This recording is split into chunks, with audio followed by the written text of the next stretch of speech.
All right. What's going on, everybody? We're back here with Motivate with EY. I got my friend Antonio Lopez here. What's up, guys?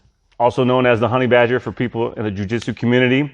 And we're here at his gym at the Academy of Brazilian Jiu-jitsu here in beautiful Las Vegas. So thanks for doing this, man. I appreciate it. I appreciate it. No, yeah, thanks for man. having me, man. Yeah, so like we were just talking a little bit before when we first met.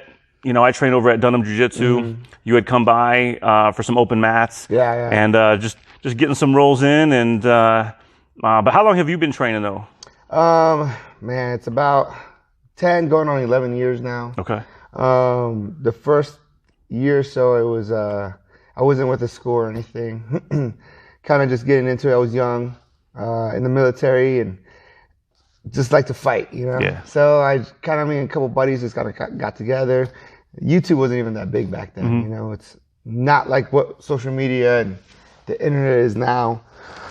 So, you know, we looked up a couple YouTube videos, and we're like, oh yeah, we can do that, you know. So we started kind of messing around at the gym and the basketball court, and ended up doing a tournament, and I ended up winning that tournament.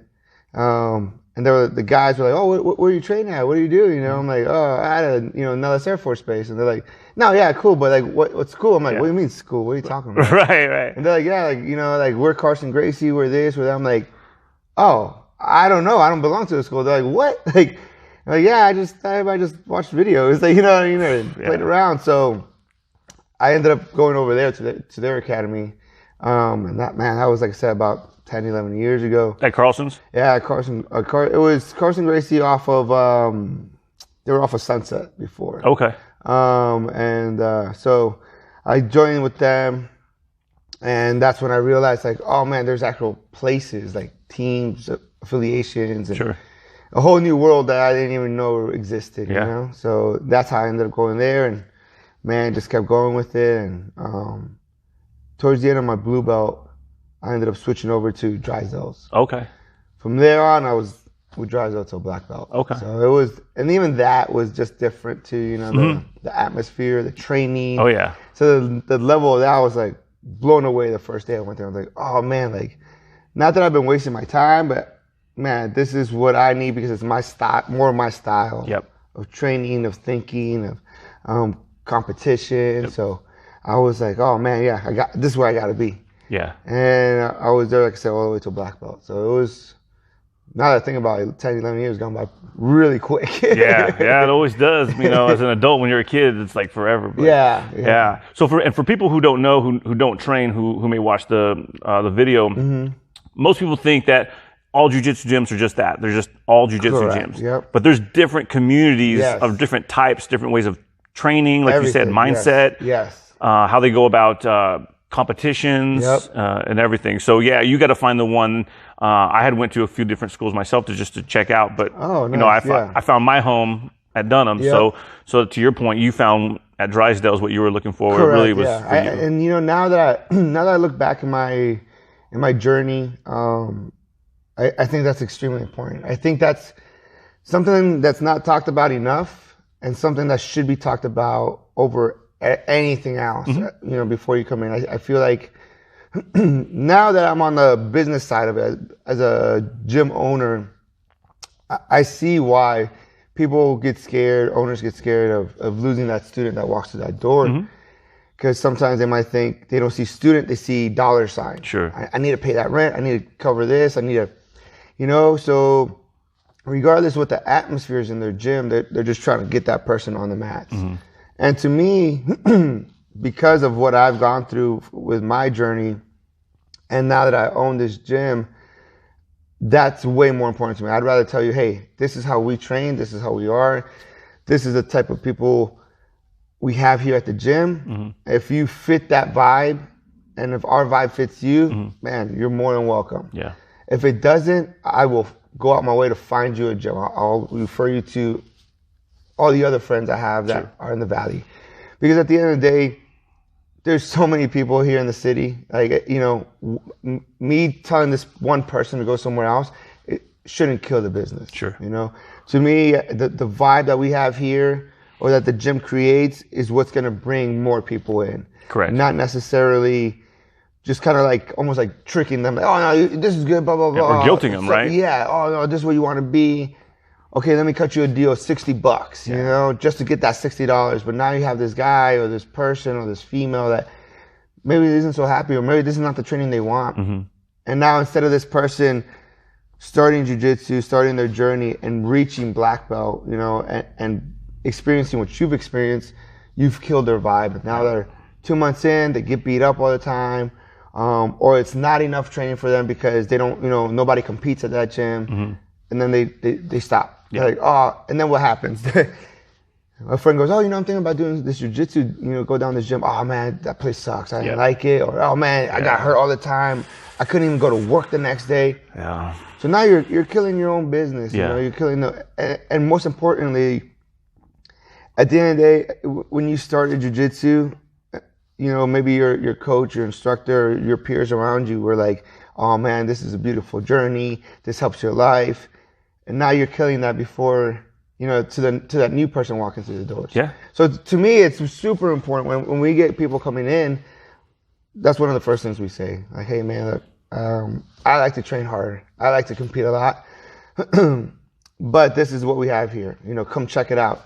We give everybody a free week trial. Like, come check it out. Yeah. Do all the classes you want, and if at the end of that week you enjoy it, we'll sign you up. Yeah. If not, you tell me what you didn't like. It'll help me improve my gym. Yep. And I'll find you a gym that suits your needs.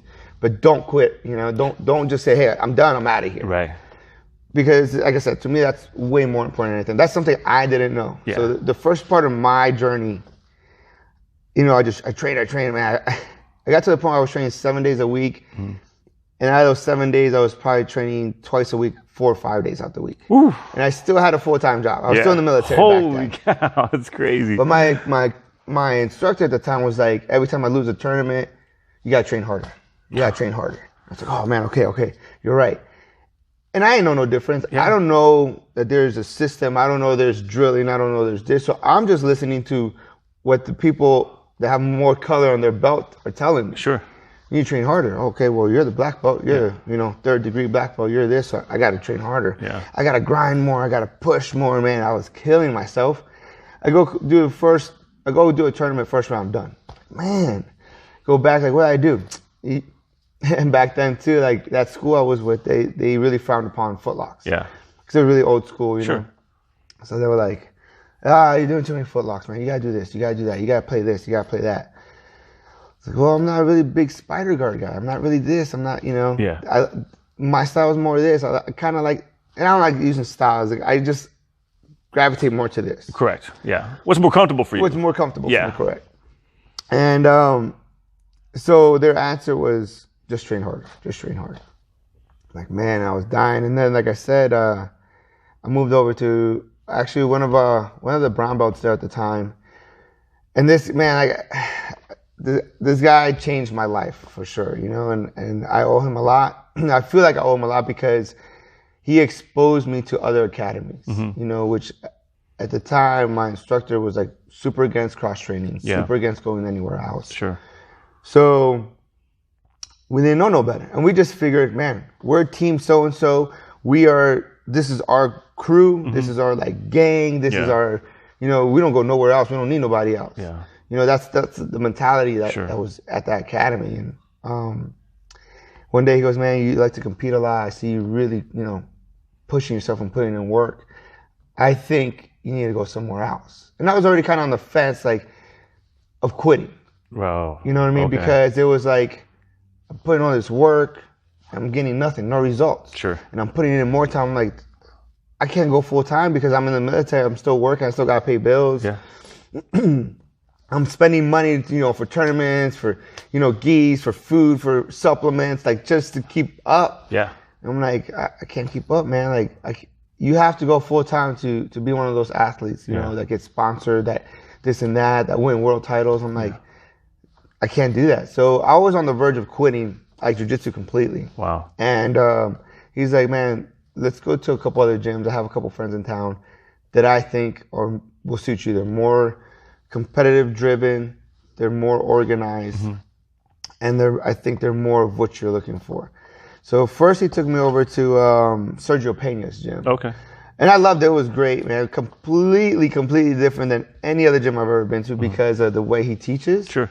Like I was kind of waiting for warm-ups and stuff. That never happened. Right. Guys just kind of trickled in, and then he goes, all right, guys, let's start the technique. Did a technique. They focused a lot on the technique portion, the drilling, and then boom, round. So I was like, oh, okay, this is kind of different. It's not what I'm used to. Sure. But, and then like, man, to him, it was like, you guys are all grown men. Mm-hmm. So if you guys want to stretch and warm up, show up before class, get ready. So when it's time, I'm giving you more time to learn the technique. Gotcha. So it was like, for his system, it made sense. It makes sense, So he took me there. And then he goes, I think like a few days later, or the end of that week, he goes, hey, we're going to go to Robert Drysdale's. He's my, I trained with him when he was a blue belt. Mm-hmm. So, okay, cool, yeah, that's fine. Man, I go there, I trained, and by the end of that class, I was soaked from sweat from head to toe, man. And I was like dying. And I was like, this is what I need. Yeah. Like, this is where I got to be. Yeah. So we talked to them and we told him my situation and, we said, hey, I train over here, but I kind of I'm looking for this and I like to compete a lot. And he was cool. He was like, yeah, man, just if you want to come. If not, this is what we offer. This is how we train. Yeah. So I don't think I waited a week. I think I just canceled my membership, boom, switched on over, And yeah. From there on out, I was there. Mm-hmm. And so I wish, like, part of me wishes that, somebody would have told me that sooner.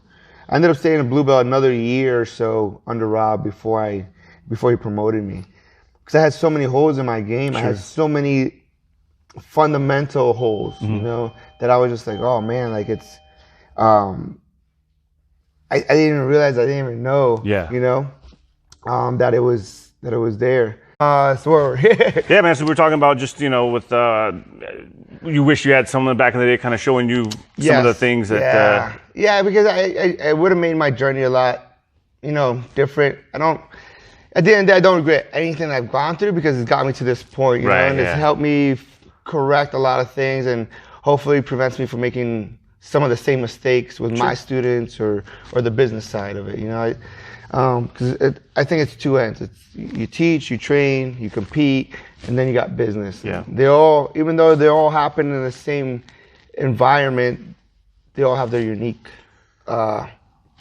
styles, and you got to learn and develop all different aspects of it, I believe. Definitely, yeah. And I'm glad you said too, because a lot of people and what you've kind of maybe learned in the past is letting the business side overtake your decision making of what you think is the right thing to do on the personal side, right? For someone else's journey.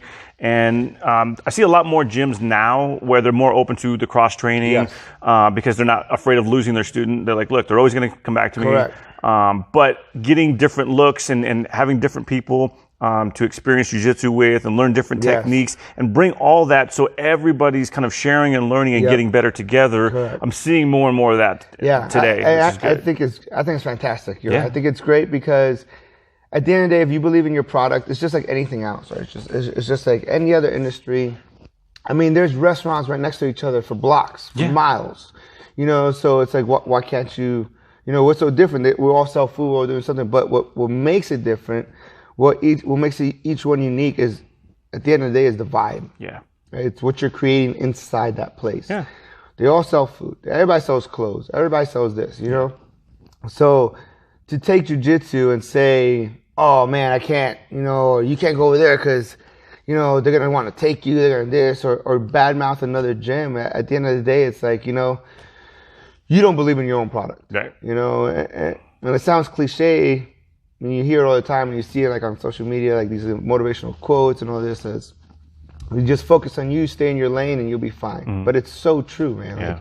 Like the more you worry about yourself and what's happening in front of you, and the less you worry about outside and everything, you're gonna do better. You do fine. Yeah. Then your attention starts losing focus on what should be happening in here because you're worried about what that person's doing. Yep. And so this becomes weak. Yeah. Because all your energy is not into this. Correct. So I think like we push open mat a lot here. and it's open to anybody. You know, when we first opened up, I posted open mat, open to everybody, free. And this guy hits me up. Or I take that back. I didn't put free. I just said open to everybody. Yeah. And this guy hits me up.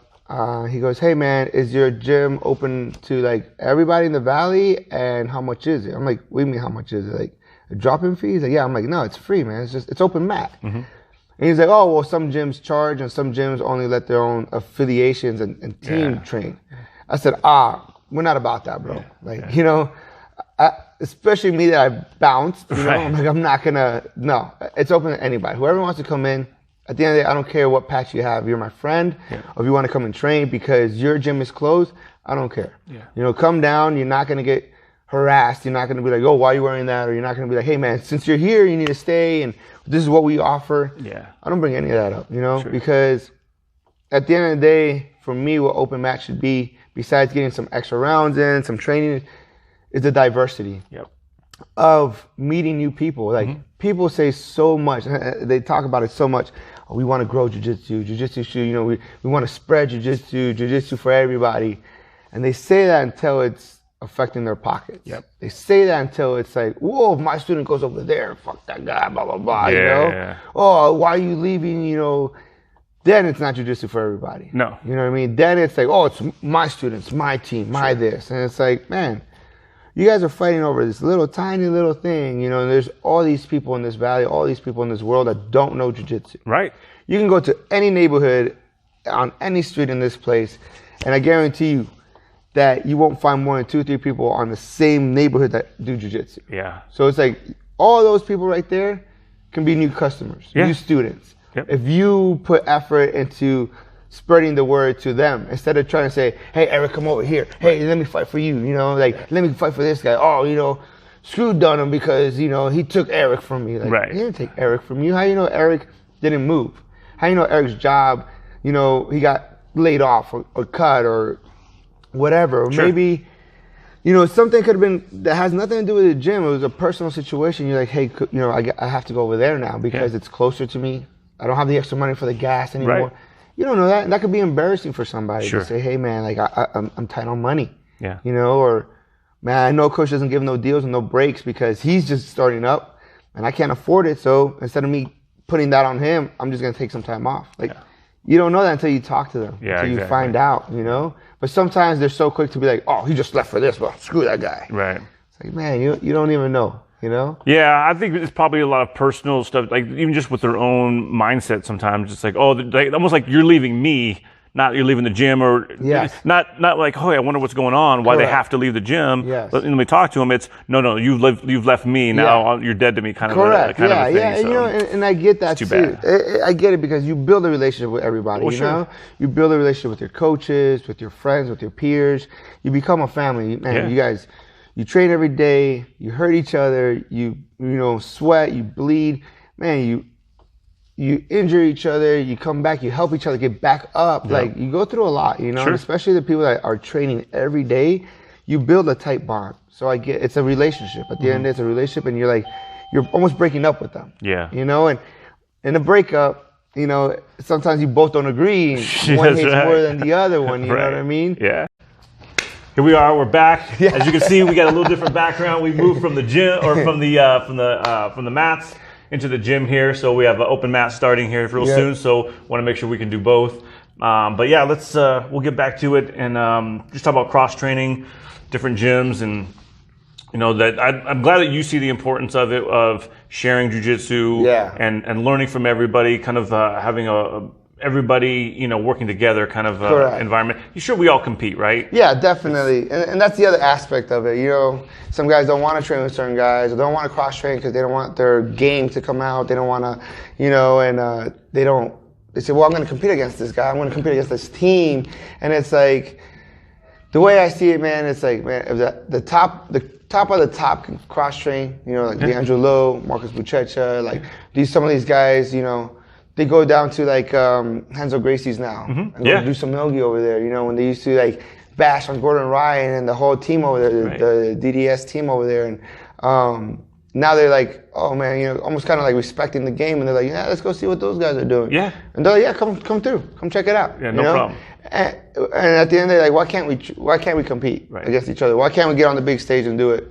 You know, and I think if people really paid attention, Buchecha and Leandro Lo kind of proved that at Worlds, you know, where they both in the open weight, they both got to the finals, and man, that was one of the best matches of that weekend. Like they went at it, you know. It was like, yeah, we're friends before, after, and right now let's kill each other for the next 10 minutes, you know. And that right there should have been a big changing point for jiu-jitsu, where it's like, yeah, anybody, we can all cross train if we want, and still go out there and compete. Like, you know, there shouldn't be like one certain thing, one A game you have, right? So if you do go cross train, man, maybe work on your worst stuff when you go cross train. Maybe work on something completely new and see how it works and adjust from there. And then when you go compete, you go back to like your A game. You know what I mean? Like, there's so many different options and stuff. To me, it's become, it's almost like a non-factor. Like, yeah, okay, you want to train? You know, you want to come over? Like, I've had guys that I've competed against, and I know I will see them, you know, at black belt level again, come through and train with me, you know, and could they come and try to see what I'm doing, or could they come and just want to support and train? Regardless what their intentions are on the back end, like, the doors are still going to be open. I'm still going to train with them, you know. And like I said, maybe I don't want to, maybe this guy almost beat me, you know, he's training here, he's dropped by for an open mat. Well, maybe I'm not going to give him my best, you know, maybe I'm going to work something else differently. Doesn't mean I can't train with the guy. Doesn't mean I might not pick something. Maybe I work something different. I see a hole in his game. Like, oh man, now I can, you know, or maybe it's just good training, and then boom, he's gone, and that's it, you know. And then we go compete, and we will both bring our A game, and it's completely different than how we trained together at that open mat. You know, so to me, it elevates your games too, because if even if let's say you do bring some of your main stuff when someone comes in that you might be competing against, and you're rolling right, and they shut some of it down or something, like, okay, I didn't think of that, and then it forces you to think of new entries, new ways of overcoming, because you still want to use maybe that certain skill, right? Maybe whether it's a choke, or for you, I know it's a lot of leg locks.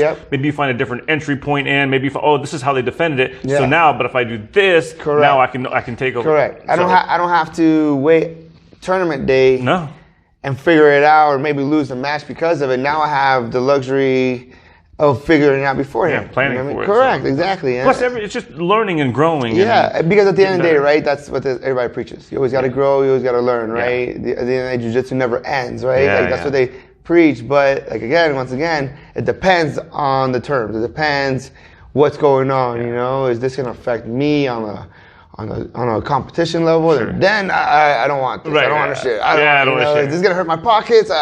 You know, and like I said, we're brand new. This month we hit 6 months, you know, being open. That's great, man. Congratulations. Thank you. You know, it's a big milestone. 6 months went by quick, blink of an eye. We had a lot on the personal side happen and change. And then with the gym too. So we had a lot of this last year, we had a lot of change in our lives. With me and my family, and with the jiu-jitsu side. But everything's been a blessing, you know, regardless how low or high we felt throughout this entire time.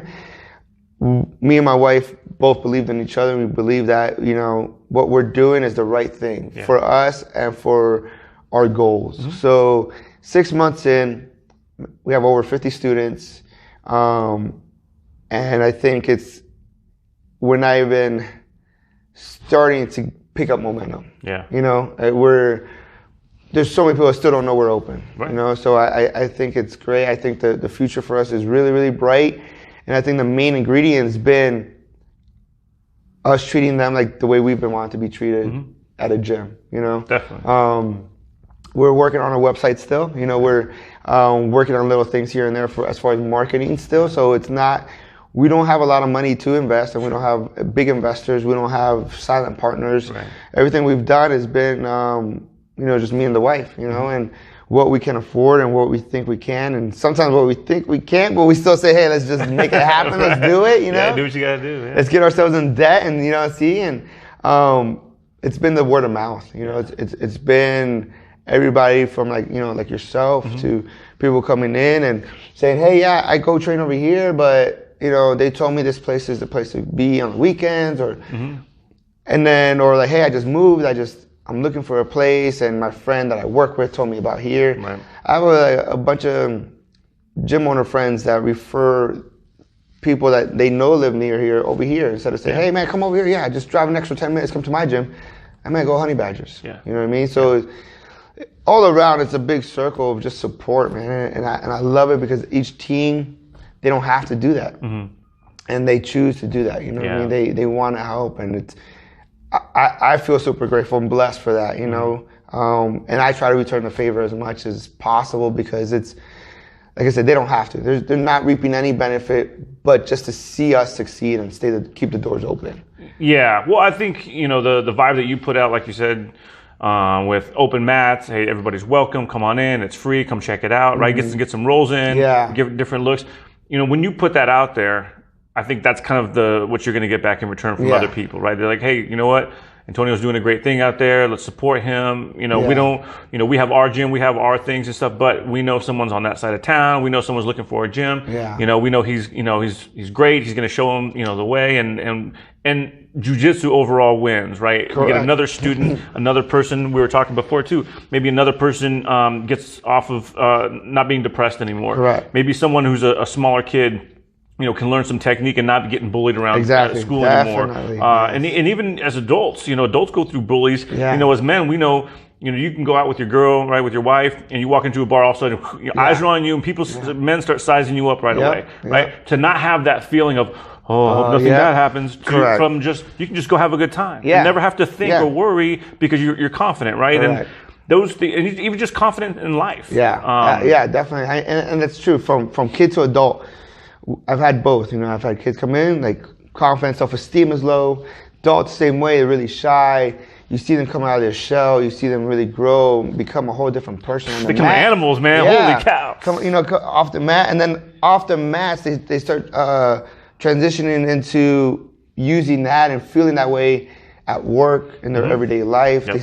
It's almost like they start standing a little bit taller. Yeah, shoulders bigger, you know, and it's great, man. Like, it honestly gives me goosebumps. Me too. Man. I go through that stuff. Yeah, it is, because it's like, man, we've all been through there. You know, we've all had some type of either like bullying or self-esteem or confidence issue in our lives, and you're like, this did so much for me, and it's opened up so much doors. And nowadays, jiu-jitsu is putting food on the table for my family. You know, like I said, I work a full-time job, and I've had a full-time job since I started jiu-jitsu.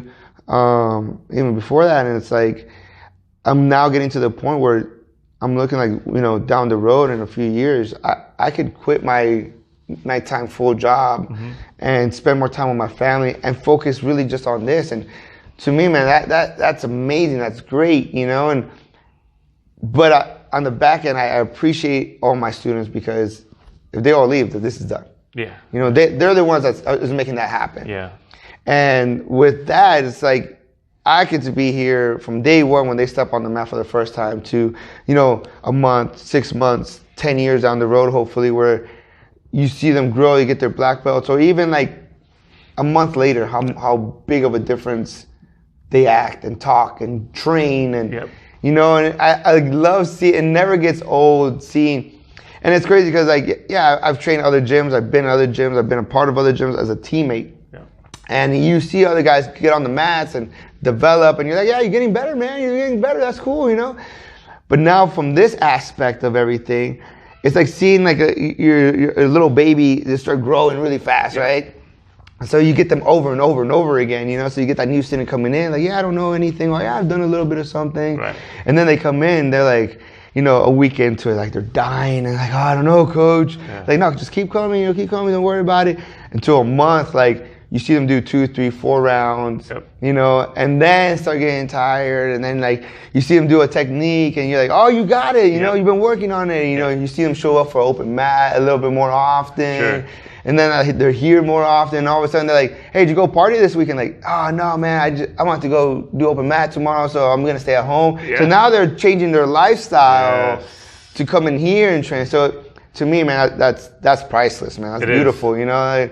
and you're like, man, you got bit by the bug, Yep. and now you're transitioning into the jiu-jitsu lifestyle. It you is. know, Yeah. and it's great. You know, and I love seeing it over and over again.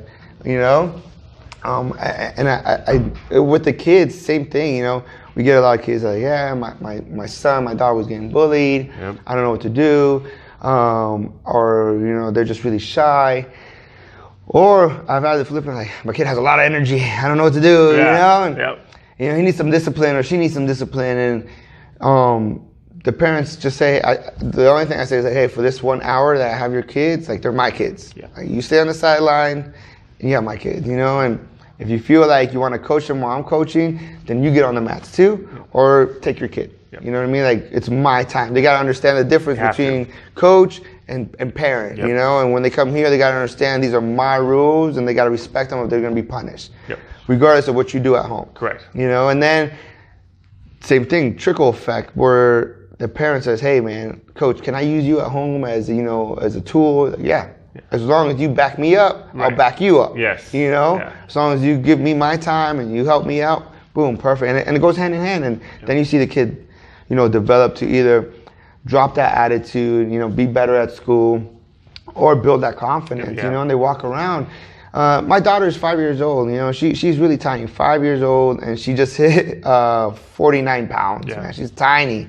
And for her to go to school was like, we were really worried, and, you know, because we've always taught her not to hit, to be nice, to have manners, but not every kid's like that, you know what I mean? No. And so now with us having this gym here, and we're having kids coming from her school, it's cool to see that they built a little clique over there. Right. You know? So the other day, my daughter, something happened on the playground. She started crying. She can be very emotional. So she started crying, and one of the kids that's in her same grade that trains here went over there and like picked her up and said, hey, you okay? What's wrong? Like kind of comforted her, you know what I mean? And yeah, friends do that all the time, but it was, they're in different classrooms and stuff. The only reason they know each other is because of jiu-jitsu, because of here. Yep. And the little boy used to, like, you know, he used to be really shy too, and used to like kind of get bullied a little bit too. And he's developed a lot. So like, he saw her, he said, oh, she needs help. Like, boom, went over there, helped her out, picked her back up, and they started playing and stuff. And she came home and she told me, she goes, hey, you know, so-and-so, I was crying. I'm like, what happened? And so-and-so came over, and, you know, we played and made sure I was okay. I'm like, man, that's really nice of him. So when he came in, I said, hey, thanks, buddy, for, like, you know, watching out. You know, he's like, oh, yeah, you know, she's my friend. You know, she's, you know, we do jiu-jitsu together. Like, so it's cool to see that. And kind of they start watching out for each other. Definitely. You know, and it's just one more protective layer, I guess, that they have and they build. And it's like, man, hopefully this doesn't happen, but if they do get bullied or if they do get cornered, you know, somebody's going to stand up for them. Yeah. Because sometimes nowadays we all just watch. Yeah. Oh, man, take out your phone and just record it before help, right? Right. So now, hopefully with that, you know, and what jiu-jitsu does is like, that kid has the courage to go and stop whatever's happening, or step in and help out a friend or a teammate out that might be in danger or whatever the case may be. Yeah. Instead of just kind of like, ooh, man, I'm glad it's not me. Yeah. And walk away. A lot of that, for sure. You know, so it's just so many benefits, man. It's so great to see.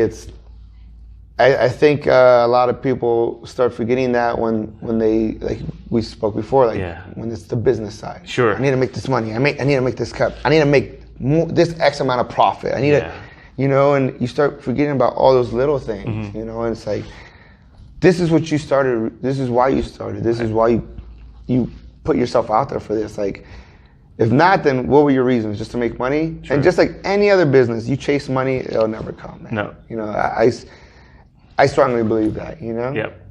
You force anything, I don't think it's gonna happen.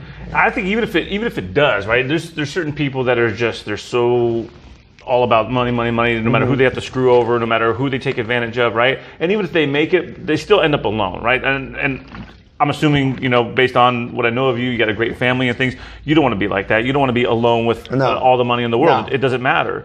So it's really the community, and that's the thing too about jiu-jitsu that I found was the community.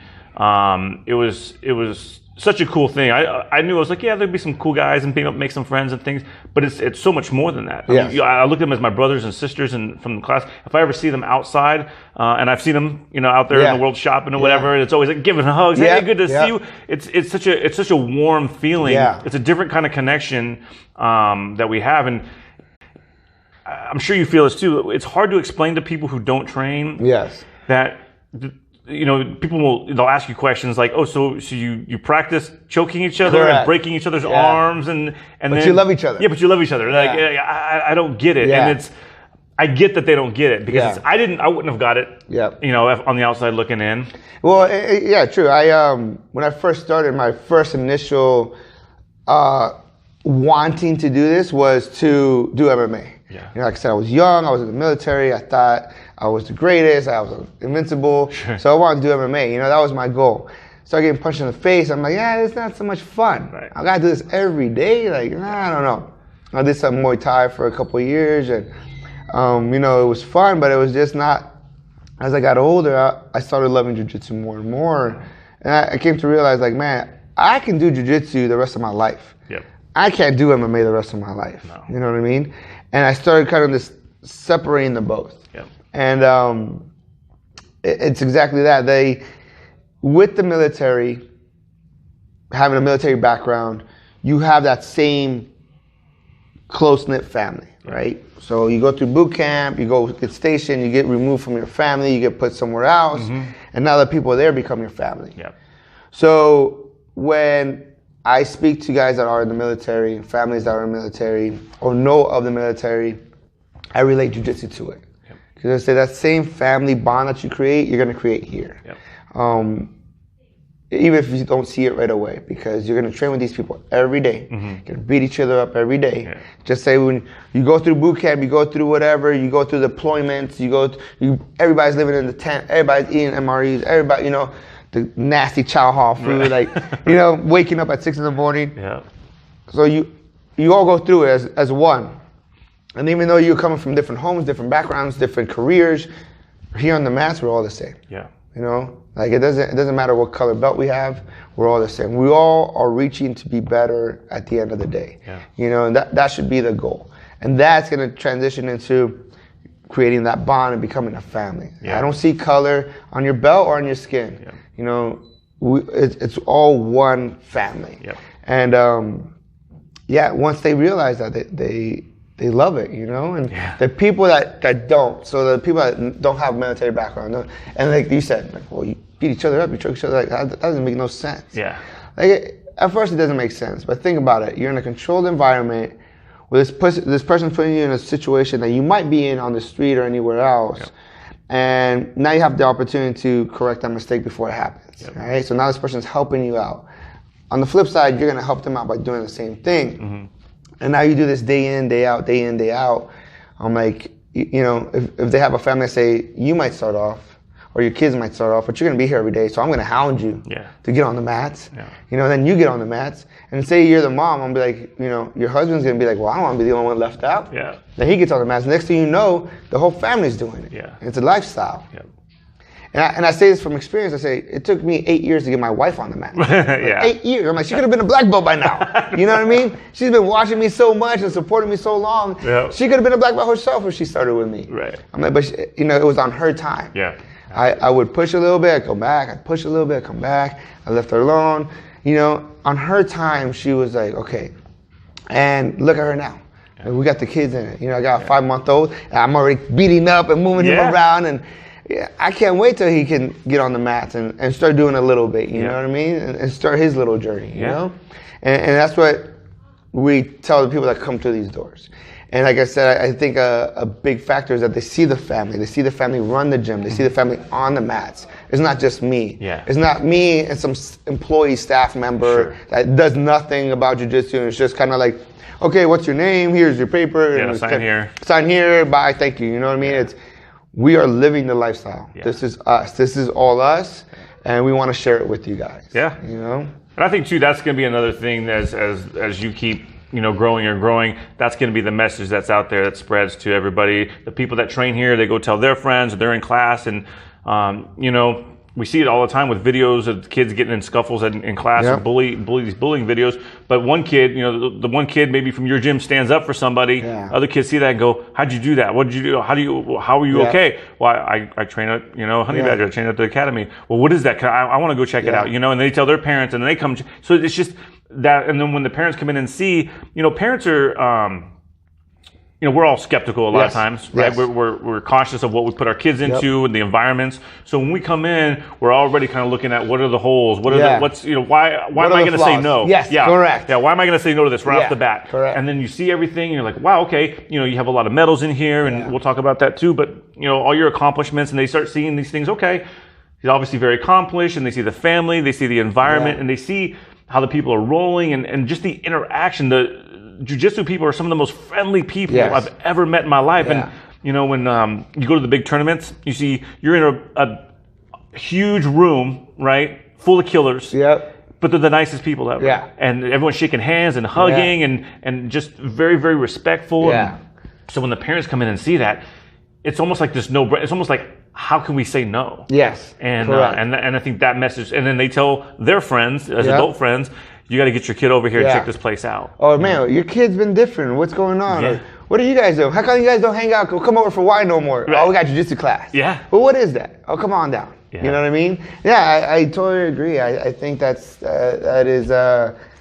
is huge. That's the way it should work. You know what I mean? Like, yes, there's so many tools out there as far as marketing and social media, which is fantastic.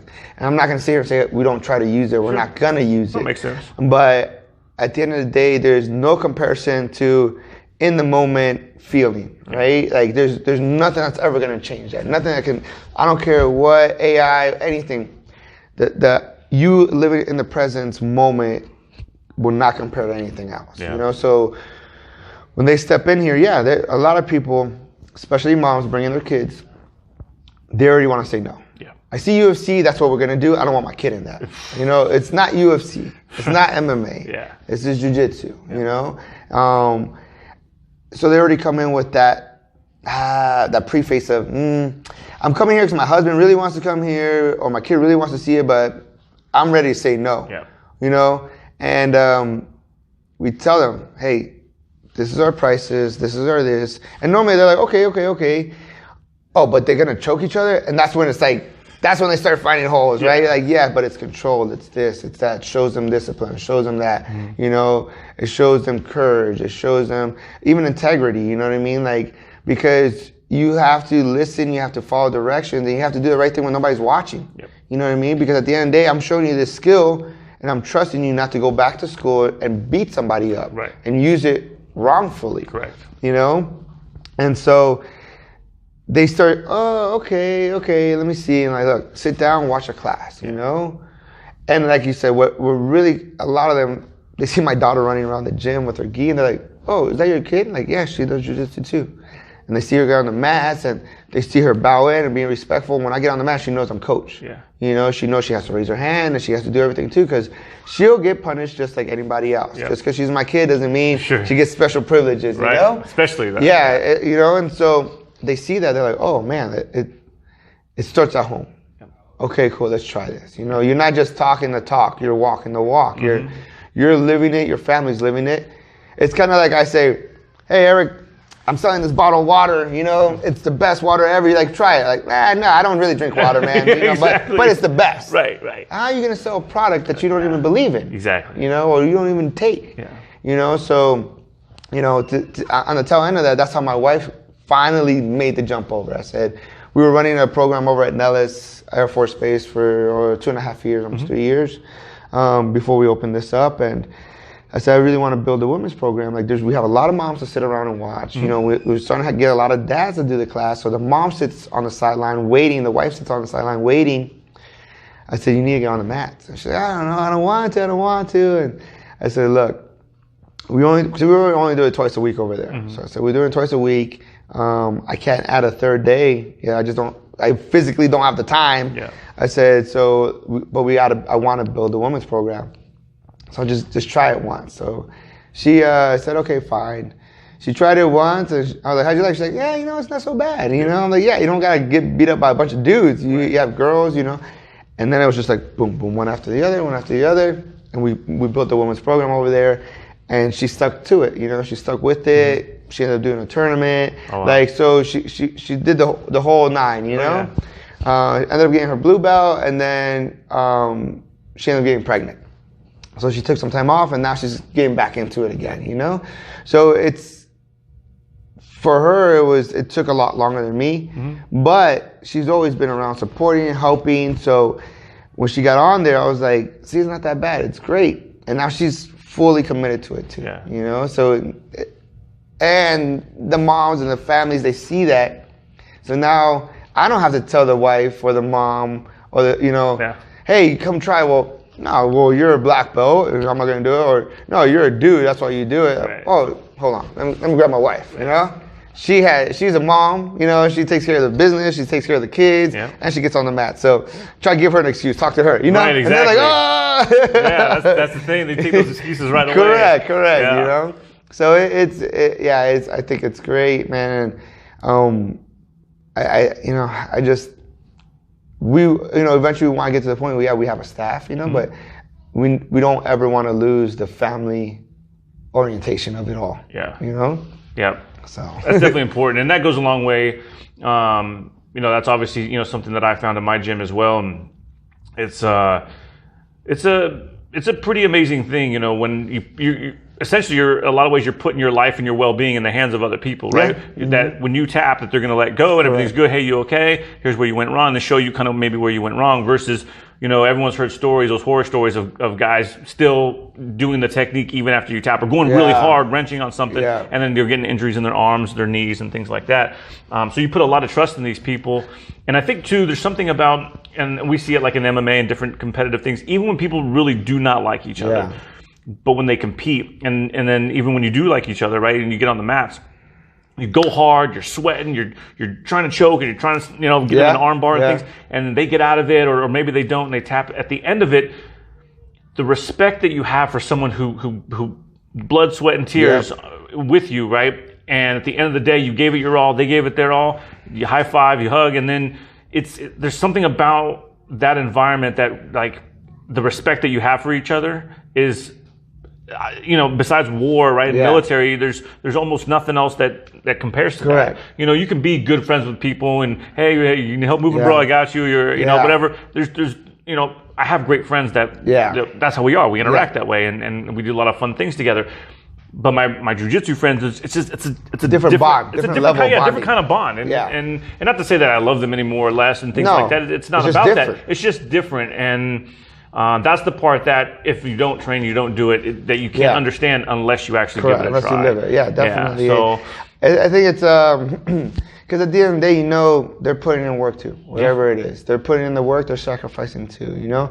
And then when you actually get to know, some of these people you're going to compete with a few times, you know, throughout your journey, and you start knowing their background. You start, you know, kind of looking into them, or maybe you start following them just to kind of see if they post videos of their game because you want to beat them, or, you know, game prepared. But that turns into like, oh man, this guy is like me. This guy has a family. This guy works too. This guy sacrifices too. So regardless, like you said, if you hate the guy, you don't hate the guy, at the end of that match, it might not be respect towards a physical person, but you're respecting their hustle. You're respecting their grind, that they showed up and gave you a war, you know, regardless win or lose, like, man, I'll get you next time, or man, that was a good fight, you know, you got close, you know. And I've had guys that from purple to black I've competed against, and some of the guys I've continuously beat, or they gotten closer, or maybe I beat throughout the lower rankings, and then they've got me, you know, in a match or something like that. And it's always, man, it's like, you know, we fight, we battle out, we know we're going to see each other. Even before we get to the division, we're at this, you know, we're there at the place, at the tournament, we're like, see you later, man. I'll see you later too. You know, like kind of still sizing each other up, and we go at it, and afterwards it's just nothing but love, man. And you're right, it's, besides wrestling, maybe, you know, that I think that's a sport that's not like military, it's hard to find that, man. It's hard to find that, dude. And once you find it, 9 out of 10 times, man, like you said, if the environment is good, if you're at a gym that you love, you're not going anywhere. No. You're staying there, you know? And that's why I say, once again, we go back to it. I think that should be the number one key factor first is, do I fit in this gym, and does this gym fit in for me? Correct. You know, I think it's just not talked about enough, and I think it should be put out there more. And man, as a business person, I could be completely wrong. Maybe that's what you don't want, because you just want people coming in, you know? Nah, I agree with you. I think that doing things in the positive way with a certain level of respect, a certain level of integrity, that's the way to go. Yeah. Because I truly believe, your gym will continue to grow and be prosperous for you and your family. And you'll be able to go to bed every night with your head held high, with, knowing that you did it the right way, and that everything that you get in life, right, all the accolades and all the whatever financial windfalls come your way, all that, it's all going to be because of hard work, doing the right thing, supporting people, and putting out the right positive vibes. That, to me, that's priceless. Yes. So whether you make $1 million, you make $1 billion, right? If you make the billion, but you have to do it sleazy and cheat people and cut corners, to me, it's not for me. And I think for you, it's probably the same thing. Yeah, exactly. So, it's not. And that's some of the reasons why I was, I've split ways with teams in the past, and we've gone out and branched out on our own, because there's certain values, certain morals, and certain aspects in my life that I'm not going to sell out for. I'm not going to change. I'm not going to, I am who I am. I'm pretty transparent, even on my social media. Like, a lot of people will put a picture of them smiling, and then they hate their life, you know? And it happens a lot. And the only thing I tend to be careful with on my social media is putting a lot of my personal family pictures and where we're at a lot, just because it's a crazy world out there. You never know what's out there, who's watching, what's going on. We've had issues and incidents in the past, so but as far as like, man, if I'm injured, if I got, it just right now I lost, whatever the case, like when it comes to stuff like that, like I'm very transparent. Say, hey man, I last 2 years I haven't been really active. I had knee injuries. When I got my black belt, I had taken some time off right after I got my black belt. Then I got injured, and it was just back to back. And then I switched teams, and a bunch of stuff happened, and I wasn't really active. But I felt like I was really transparent about it. When I left my old team, I was extremely transparent about it. I said my thanks and my piece. When I joined Checkmat, I was really open about it too. And when I got kicked out of that, I was transparent about it as well. I feel like regardless if you're following me, if you're on my social media, I feel like you've made some type of connection where you want to know what's going on. Right? Yeah, definitely. So it's like, why not put it out there? It's okay. Like big life things that happen, like when my wife got pregnant, when we had our baby. I'll put stuff like that for sure, because I feel like, hey, you guys are following me along this ride. Right. They're invested. Yeah, they're invested. It's kind of like when I watch a movie and it cuts off, like, what? No, wait, what? What happened, Right. So I feel like you should know, and I really have nothing to hide. I'm not saying I'm perfect. I'm far from perfect. I've made tons of mistakes. I still make mistakes, but I feel like I try to be who I am around anybody. I'm not a chameleon, man. Like, if you talk to me, I talk to you. If you don't talk to me, I don't talk to you. Sure. I'm the same person in front of my wife that I would be in front of my buddies. You know what I mean? I talk the same way. I'm the same way. Like, and some people go like, when my wife is around and we'll, joke and we'll be drinking. Well, I don't really drink, but they be drinking and we hang out.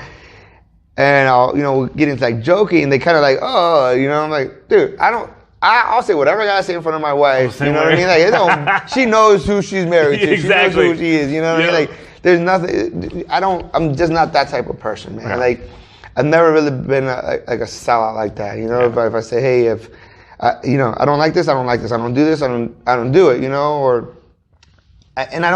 the flip side, I don't judge anybody for how they live their style, man. If that's who you want to be, great. More power to you. I just know I don't need that vibe around me so close, so I keep a distance, And even if you do whatever you want to do in your personal time, man, that's you. Yeah. That is on you, man. Like, that's not me. If you need help, if you need guidance, I'll tell you my experiences, and if it helps you, great. If it doesn't, you know, I'm here to listen. Yeah. That's it. You know, I don't push and force my lifestyle on anybody else. Sure. Minus jiu-jitsu. Jiu-jitsu is the only thing I'm like kind of like, yeah, do it, you know? Yeah. Besides that, what you do on the outside, no. Like I tell my students, like, one of the hardest things for me has been as an instructor, as a coach now, is not to push the competition. Right. I'm a very competitive guy. Yeah. I love to compete, and when I first opened doors, I was like, guys, we're gonna compete, we're gonna do this, you know, and I had to realize not everybody wants to compete all the time. Yep. Not everybody is doing this solely for competition. Some people want to do a lifestyle, lose weight, get in shape, self-defense, confidence, because their friend invited them. Mm-hmm.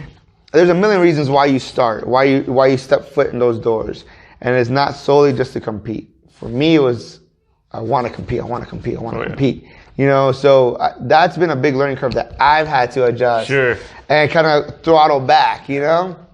And so I said, here's the deal, guys. I won't really push it, but the minute it comes out of your mouth, it's on. It's on. You unleashed that, you took that chain off my neck, and I'm coming after you. Right. You know, so they're just like, oh, you know, so be cautious, you know? Right. I will make sure, I will keep you accountable. I will make sure you show up. I will push you. I will show you what I know. I will, you know, be in the trenches with you, you know? Once you tell me you want to compete. And I will remind you every day that what you told me. Yeah. You know, I'm going to hold you accountable to your goals, sure. you know?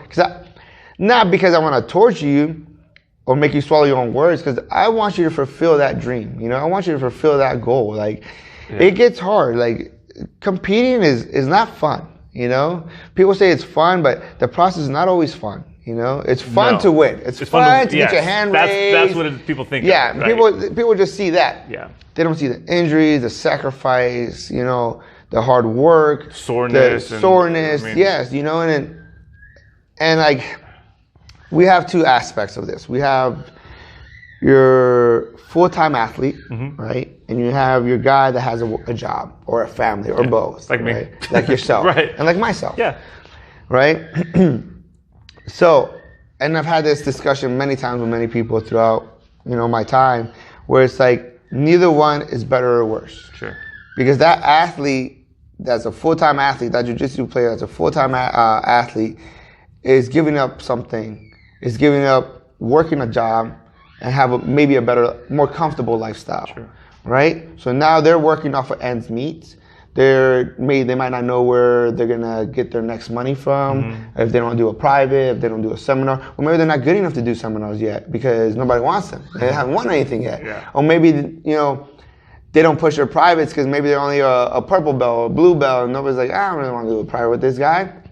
So he's hustling maybe throughout the gym to teach a class, to clean up afterwards. You know, maybe everybody's gonna go party. Hey man, me and my family are gonna go out to eat. Oh no, I'm good. But he says he's good, or she says she's good because she doesn't have the money. Yep. And she doesn't want to feel like it's handouts. You know what I mean? Yeah. Correct. So that's a struggle on its own, man. You got to respect that hustle, right? And that's a lot of commitment.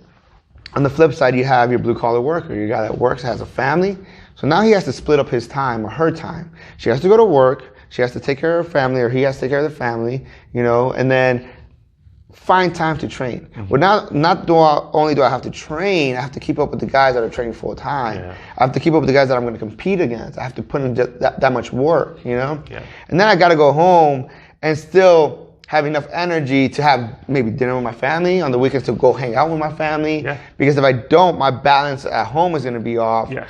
And they're going to hate jiu-jitsu because jiu-jitsu is what's stopping me from hanging out with them and spending time with them. Yes. Right? Or maybe I can't call out every night. Or every day. I have to go to work. I have to, you know, we have a certain lifestyle. We have bills. We have responsibility that I have to take care of on the back end. That's just family. Work. Why is the work is stressful? What if your boss is hounding you? Yeah. You know what I mean? What if, like, hey, Eric, last week you took 2 days off, man. Like, again, bro? Like, why? Yeah. And then back in your head, you're like, man, I was so sore from training. I couldn't even get out of bed, you know? Yeah. You know, maybe somebody popped my arm, popped my ankle, and I couldn't even walk, you know? So it's affecting your job, too, that you have to worry about. Because if you lose that job, man, life is going to fall apart, maybe. You know? So I don't think neither one is more or less. I think they each have their own hustle, and they each have their own respect, you know? And whatever path you choose it. Yeah. You know? So, and what I mean by that is like, I'm not gonna sit here and complain that, hey guys, I got no sleep, I gotta work again, I gotta take care of my second baby. You know, I'm choosing those things for my life. Right. I choose to sleep, 4 to 5 hours a day to get my training, now to teach and open this gym up, and still fulfill a lifestyle for my family, and not sacrifice the lifestyle that we live, right? But them over there, the full-time athlete is missing out on a lot of that stuff. Yes. They don't get to travel. Maybe they don't get to go to the movies every weekend. Mm-hmm. We might take that for granted because we have a steady paycheck coming in. Exactly. Yeah. Friday nights is date night. Yeah. Friday nights is movie night.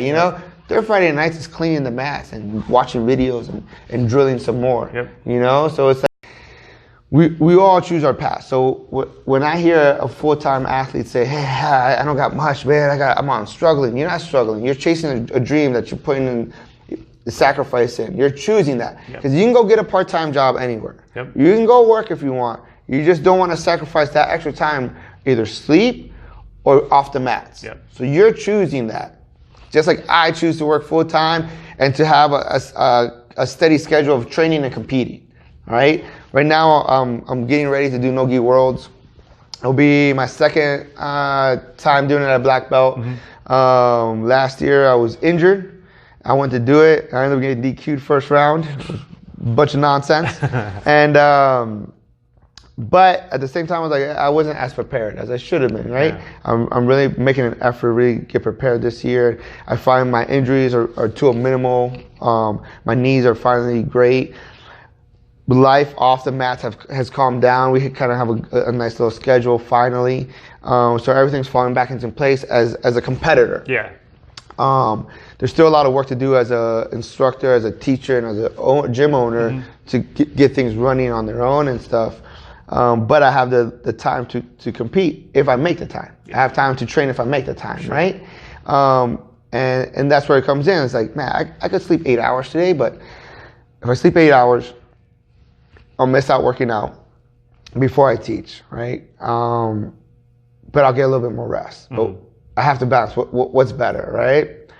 Or I miss drilling, or I miss doing some extra training, right? Because like my schedule right now, I go work at night. So once class is done, I'll answer some questions. Maybe we go over some stuff with some of the students that they had questions about. But by 9 o'clock, no matter what, we're out of here. We clean the mats up. And we shut down the lights and we get out of here because by 10 o'clock I gotta be at work. So I go home, shower, boom, head out. So what am I sacrificing? I don't eat dinner with my family. Yep. I don't go to bed with my family. I wake up in the morning, I get home in the morning, my daughter wakes up, I give her a kiss, she goes to school, I don't see her all day, get home. Then I'm awake by the time she gets home.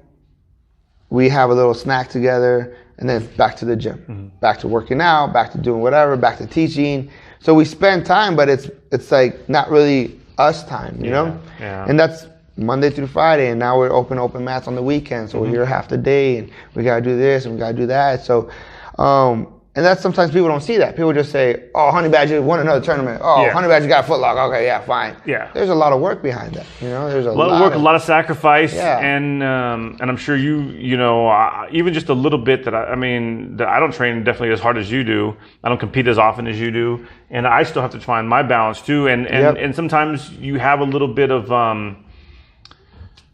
for lack of a better term, guilt, right? So even when you're doing well, when things are going well, it's at the sacrifice of family time sometimes. And it's got to be a hard thing for you to continuously do because you're still kind of chasing, a dream as well. And it is. It's hard.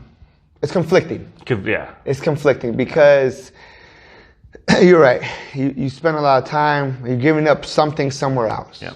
And for me right now, it's family time. I'm giving that up a lot in hopes that it's going to pay off tenfold in the future. Yeah. And what I mean by that is in hopes that the gym builds enough where I can quit my full-time job, sustain the lifestyle we have, the last thing I ever want to do is put my family in a position where we don't know if we're going to eat next week, next day. You know, I don't ever want to put my family in that situation. And so it's like, if I have to grind it out more now, I will. I've never been scared of hard work. I've never been scared to do work. You know what I mean? I've never been worried about, I have to do more. I have to go get this. Man, if I got to work, I got to work. You know, I come from a strong family of women, and my mom still works to this day. And, you know, she is my number one motivation to not quitting, man. Like she continues to work her ass off, and I have no excuse not to. I'm half her age. I'm twice as strong. Healthy. Yeah. What's my excuse? You know? And her times were way worse than my times. You know? So once again, what's my excuse? So I do see that. So now, you know, my daughter's getting older, and we have our second kid. I really make a conscious effort.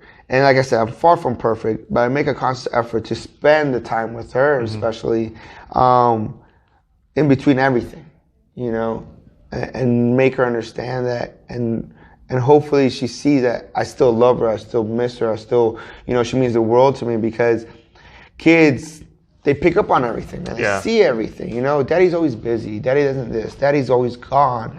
And to them, it's like, oh, daddy doesn't love me. You know, that's the last thing I ever want, man. Even when she trains, I try to tell her, you know, great job, good job, like, because I don't ever want her thinking she's not good enough. I don't ever want to think I'm, you know, oh, you didn't train good, you're not doing right. Like, this should just be fun for her for now. I don't care if she competes or not the next 10 years, man. Like, this should just be fun and train a skill that she has to defend herself. That's all I'm worried about at this point in her life. Confidence. You need confidence, self-esteem, not be a sheep, not be a follower, you know? And so to me, I see that. So now it's like, I used to travel a lot to do almost every tournament. I try to just compete, boom, collect. Now I pick and choose. You know, now I pick and choose my tournaments, my flights, where I'm going. Don't get me wrong, I'd like to, you know, travel more, but at the same time, like, we have a lot going on here. And if I can't take my family, I don't want to go anymore. You know, I don't want to miss out on everything. I don't want to be constantly gone, man. That's good. Am I missing out on some opportunities throughout jiu-jitsu? Maybe. But does it outweigh my family? Never. You know? So the opportunity will be there in some shape, way, or form somehow down the road. You know, if it's meant to be. Maybe I could have had bigger sponsors or bigger opportunities if I traveled to compete more, you know, like Europeans or the Brazilian nationals or, you know, other, you know, sub-only tournaments or something. And I'm conscious about it, but I don't regret anything I've done or not done. You know, I feel I have one of the strongest brands, you know, backing me up, and I've been with them for quite some time, you know, with A&P, and they've opened tremendous doors for me, and we're continuing to build a relationship on and off the mats where, you know, being with them was a huge goal for me, and I accomplished it, and we've been building and growing together over the years that, you know, at one point I was like, yeah, this is great. I don't think we've even reached, you know, nowhere near the potential of where the brand is going and what is going to open up for this too, you know? So, like I said, I might have missed out on an opportunity or maybe a 20K or maybe you know, some other sponsor back then, but it all worked out. It's all working out, you know? It's all coming together, and I get to still spend time with my kids and my wife. You know, I gotta make time with my wife too. Like, I feel like we still have to work on our relationship to keep that relationship going. Just because we're married and we've been together 10 years, we just hit our 10-year anniversary. Congratulations. You know, thank you. You know, I don't feel like, oh, okay, fine, I'm used to you, I'm accustomed to you, because then what happens? Like, separation, like, you create distance, and I don't even know who you are. Like, you're just like, you're a roommate that takes care of my kids. You know what I mean? I don't want that. She doesn't want that. So we make an effort, even if it's late at night, even if it's, you know, one night a week, for us to stay up together and be together. Kids are asleep, you know, the gym is closed, and it's just us. You know, we might not go out anymore and do stuff, but we don't need all that, man. We don't need to go out. We just need us. You know, we need our time. So we only have 24 hours a day, but we try to squeeze in, 40 hours in that 24 hours, and like we were speaking earlier, that's the difference between the person that is going to go out and do it and the person that's not. Yep. Man, I'm no different than you. You say you don't compete or train as hard as I do. You train your 100%, man. Mm-hmm. I've trained with you. Yeah. You know what I mean? I've rolled with you. You train your 100%. And you shouldn't compare your 100% to mine, and I shouldn't compare it to this person or to, I don't compare myself with Checha. Yeah. I look up to the guy. I watch his film. I watch his fights. But I don't discredit myself, man. I give my 100%. Yeah. I sacrifice my 100%. You know what I mean? I'm sure he gives his 100%. It might not be the same, right? It might when you put science and physicality behind it. Yeah. But I know I give it all I got when I'm on those mats. I know I give it all I got every day. Yeah. And it pushes me forward. And that's why I tell my students, don't compare yourself to me or to the person next to you. Compare yourself to you yesterday. Exactly. Yes. Compare yourself to yesterday. Yep. Did you do better? Did you do more? Yep. And if you do that every day, man, even in a month, even in a week, you won't be that same person. No. You will move forward more. Yeah. And that's what you need to compare yourself to. And that's what I compare myself to, man. Yeah. I see myself when I was a brown belt, purple belt. I see myself last month. Man, tournament I had September, I lost. And that was my first big tournament I'd done in almost 2 years. Mm-hmm. And the guys in my division were watching now, and they're like, oh yeah. One guy I remember telling me between the rounds, he's like, it's gonna be me and you at the end for the finals. I ended up losing my first round. He came back and he was like, oh man, he's like, well man, you own a gym now, it's kind of hard, And I said, no excuse, man. I didn't train the right way, and I should have, I knew the tournament was coming up.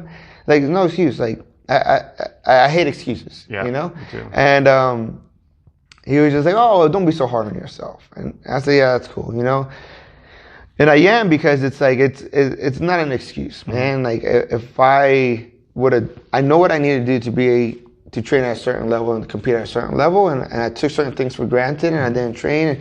So what happened? I came back, I adjusted my training, and I told my students, hey, I have to adjust to do this, this, and this. I'm going to train this way from here on out until my next tournament, and they were nothing but super supportive. Yeah. Coach, my body's right here. Beat me up. My coach, I'm here. I'll show up for you every day. Yep. And so what happens on the flip side of that? I say, well, you guys are getting beat up every day, right? Might as well compete. You already put in the work. Right. And they're like, oh, you know what? Yeah, you're right. Yeah. It's good. Go out there and do it. You're here every day. You're getting beat up. You're giving me hard rolls. Why not? Go collect something. Mm-hmm. Go get something. You know what I mean? You've gotten a lot better than what you did last week, last month. Now go get that bonus. You know what I mean? Go get the cherry on top. Yes. And if you don't, man, you've still accrued way more skills and become a better overall person because you went through that camp. You went through that training. Yeah, and I will say competing automatically between the training up to it, but the competition, we all know the competition itself is way different than the roles that you get in training, right? Open mat, everything. Correct. It's just different. Yes. I mean, the amount of soreness I had after the last tournament, and I only had 3 matches. Yeah. But the amount of soreness that I had, the intensity that I felt, the adrenaline dump that you get right after the first match and things.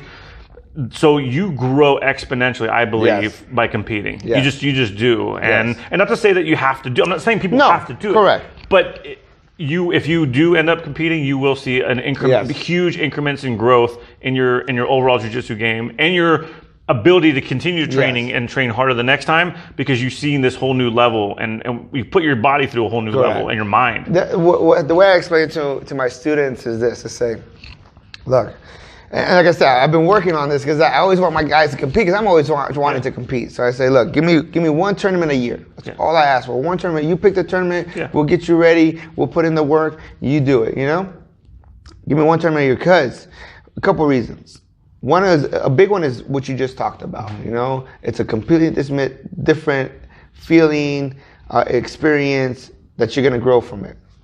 2, you're gonna love it because you won and you're going to want to do it again, or you're going to hate it because you lost and you're going to want to do it again to get some redemption. Yeah. Right? Either way, you're going to say, you know what, I could have done better. I need to go back out there. Yeah. So now you're starting to get back into that competition thing. Yeah. this last one I'm gonna say is more is higher than the first two, I believe. Is the closest you'll get to a real world situation in a controlled environment. Yes. Right? So I don't know the person I'm going to compete, especially at your white blue level. I don't know the guys that I'm going to compete against. This guy wants that gold medal just as bad as I do. This guy is willing to choke me out, maybe break my arm. You know, he's going for a submission. What I'm trying to say, he's going for the kill at any cost to win, right? And that's where your adrenaline, and that's why you're so sore the next day, and that's because you're giving it 150%. You know, truly 150%. You're giving it during that tournament. So, but it all stops as soon as the clock stops or as soon as you tap. Yep. Right? It's done. You're okay for the most part. Yes, there's injuries. Yes, people get their arm broken. Yes, people get put to sleep. I don't think for the majority, I don't think it's an intentional thing. It's a combat sport, you know, it's a physical sport. Sure. Or art. So I tell them, if anything, it's a check and balance thing. I want you guys to compete. I want you guys to compete because it's the closest thing to a real world situation. And at the end of the day, I want you guys to know that what we're learning here does work. Oh yeah. What we're learning here can be effective. You know what I mean? I'm not just feeding you nonsense. I'm not just taking your money. Right. You know, at the end of the day, I want you to know that I don't want you to go out to the bar and pick a fight and then say, Coach, yeah, it worked, man. I choked that guy out. Right, I got a free shot. You know, I don't want that. No, you know, no good, right? That's not what I want. But this is the closest thing to it, and it's still controlled. And you come back and you look at your holes and you fix it, right? And then from there on out, it's up to you if you want to continue that path or not. You say, you know what, Coach, that was more than enough for me. I'm good. I'm just going to keep training. I love the training part of it. I love the physical part of it. I love the losing weight part, staying in shape, whatever. But I don't want to compete. Okay, fine. You did it once. Cool. You know what I mean? I'll re-engage in a year. Yeah. I try it again. You know? Well, things change, right? We all change our minds. So. Correct. Well, change. You're putting in work, and you start realizing, well, I'm here every day. Other people showing up with their medals. You're like, well, why not me? Like, I beat Bob up all the time. You know what I mean? Like, why don't I go out there? You know? Yeah. And you're right. It should be you should have a healthy competitive side inside the gym. Yeah. You know what I mean? Within you against somebody else, right? You should have that one training partner that you kind of avoid, but when you know you're going to go, you guys are going to go. Here we go. All right, man. All right, John, let's do it. You know, like, you should have that. There should be nothing wrong with it. There shouldn't be animosity. No. You know, it should be really healthy. And I feel like that all trickles down from the top, right? Yeah. My students see me train with whoever walks through those doors. My students see me talk to whoever, you know, wants to come by and support other gyms. My students see me train with all of them. Yeah. You know what I mean? And I tell them constantly, try to tap me out. Go after it. Don't worry about the belt, man. Like, if you have potential to get me, if you have a submission, go for it. Yeah. You know, it is one, my job to get out. It is two, my job to push you and help you move forward, right? Help you grow your skills, you know, and not to hold you back. Yeah. I'm not trying to take your money and hold you back and take your money and hold you back, and extend it. Because once again, on the flip side of that, you're going to be like, man, I've been here 6 months and I still don't know shit. Yeah. These guys are beating me up. This dude from this school just started training 2 months ago and beat me up. I'm going to go to that school. Right. So now I lost you either way. Yep. You know, because I've been kind of like fishing, pulling that fishing line, you know? For what? You know what I mean? Like, I want to give you everything I know. You know, if you are understanding and are moving forward, I'm going to keep feeding you. Yeah. You know, if there's stuff we need work on, then we'll slow down and we'll adjust and go from there. But yeah, I think it's so that's what we try to do here. You know, I try to say, okay, guys, it's really hard for me not to tell you guys to compete every time. Right. But I got to understand you guys got a life too. Yeah. And you know, especially in my gym, we cater to a lot of. I don't think I have one student right now that is full-time jiu-jitsu. Everybody is either in the military or they have a full-time job and families. You know, I have a couple of single guys and single ladies, but they have full-time jobs. Still work, you know. So it's great because they, Coach, you know, I wasn't going to come today, but I know you worked last night and you're here, so I'm here. There you go. And it's great to hear, you know. And you didn't have to say anything. Nope. It's your actions is what speaks to them Yep. in the back of their mind when they're at home going, I'm not training today. And then they hear it. Yeah. They just see it and they're like, you know what? I have no excuse. Correct. What am I doing? Correct. Yeah. And it's great because it's like, cool, man, great. That's awesome. I'm glad, you know what I mean? I'm glad I'm inspiring you in some shape, way, or form. Yeah. And that's all I've, honestly, throughout me going, through the belt ranks, that's all I've wanted to do more and more. And it's so weird, man, because before, like I said, I did it for me. I did it for MMA. I wanted to fight. I just cared about me, and I just wanted to train. And now everything is changing. I still want to compete, for sure. I still want to compete. I still want to accrue all those titles I got throughout my belt ranks. I want to get them at black, and then maybe I'll think about slowing down, But now more than ever, I want to give back, man. And I want to inspire people. Like I said, it sounds so cliche, but it's like, I do, man. Like, but we need that right now. Good. There's so much negativity we see in everyday life and stuff. And, we live in the best country and people are unhappy. People are depressed. People are looking for, adversaries that aren't there. Yeah. Because we don't have any real struggle like other countries do, right? We have food, Correct. we have clean water, we have all these amazing things. So I think jiu-jitsu is like a perfect outlet to find, if you want to struggle, you got it here. Yeah. It's no joke. But to your point, being motivational, being inspirational, we need more of that right now. We really do. We need people to see positive role models, positive influences, making a difference in people's lives, because people are there's a lot of people that are hurting out there. Yeah, so. and I think they need to see like realistic situations or realistic people, right? Like I said, I'm far from perfect, man. I get tired too, I want to quit sometimes too. I want to say, hey, man, I want to take a break today, or man, I still get nervous when I compete. Yeah. I still look at that division. I'm like, oh, that's a stacked division. Right. Oh man, that's gonna be a tough day today.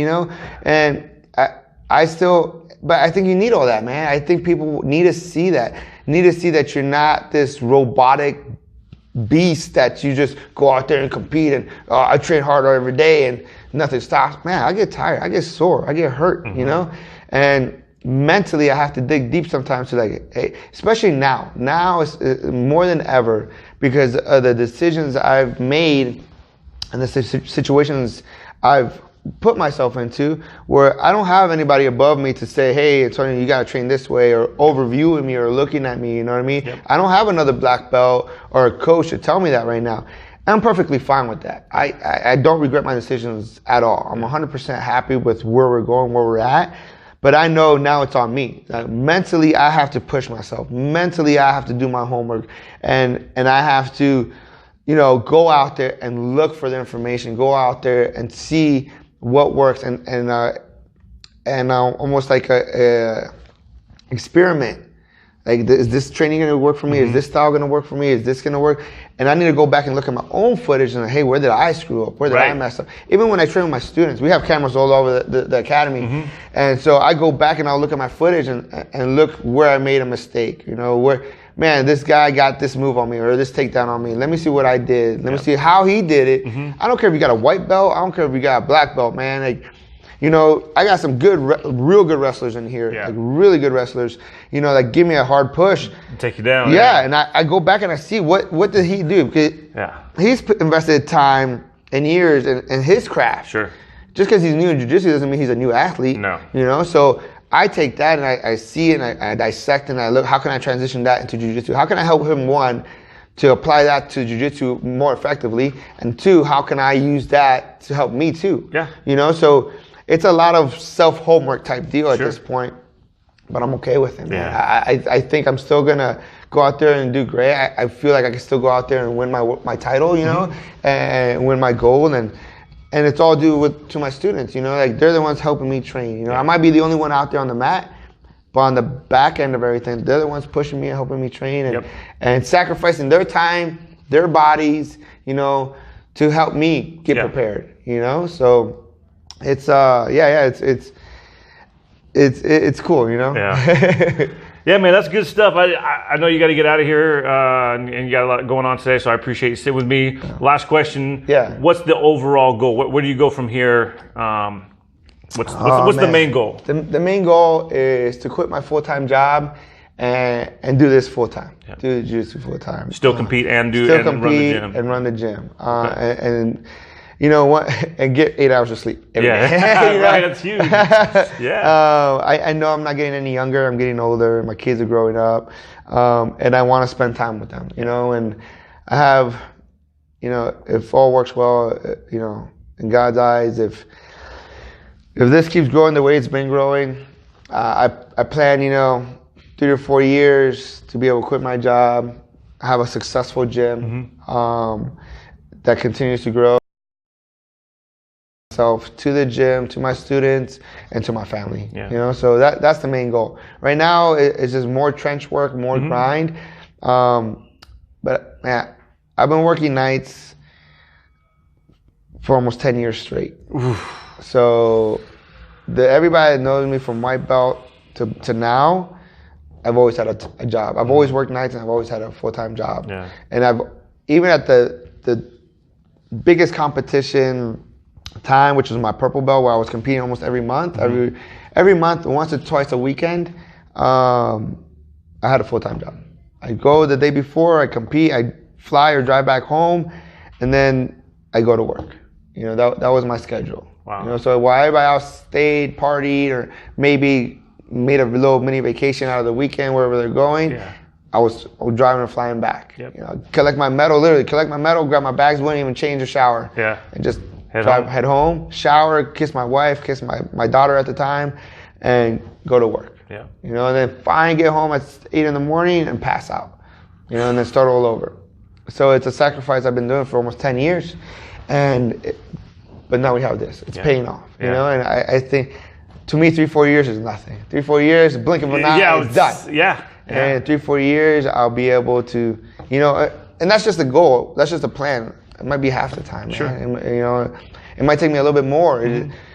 It's just that's where we envision this. Yeah. That's where we believe that our gym is gonna grow. It's gonna be one of the best gyms in the valley, and it's gonna be successful. You know, and it'll give me the opportunity to transition from quitting my job and making this full time. Yeah. You know, so it's a good goal, man. I'll be here to support you any way I can. Put the word out, and anytime you want to sit down, do this again. If you have a certain event you want to promote, I'm more than happy to sit down with you.